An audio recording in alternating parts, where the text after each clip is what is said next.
Hello friends, modak બનાવવા માટે સૌથી પહેલાં આપણે એક નાની વાટકી એક ચોખાને 1 કલાક માટે પલાળી દેવાના છે. પછી મિક્સર જારમાં લઈ તેને ક્રશ કરી લેશું.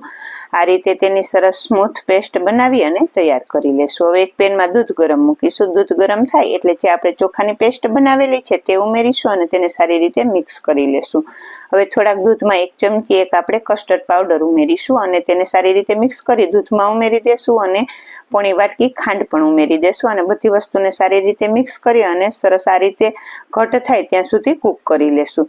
હવે આપણે તેને એક પ્લેટમાં કાઢી અને થોડીવાર માટે ઠંડુ થવા મૂકીશું. હવે મોદકનો મોલ્ડ લેશું, તેમાં તૂટી ફૂટી ઉમેરીશું અને જે આપણે મિશ્રણ બનાવેલું છે તે ઉમેરી અને આપણે તેને મોદકનો શેપ આપી દેશું. તો તૈયાર થઈ ગયા છે મસ્ત મજાના મોદક. ફૂલ વિડીયો જોવા માટે પેજને લાઈક કરો અને ચેનલને સબસ્ક્રાઈબ કરો.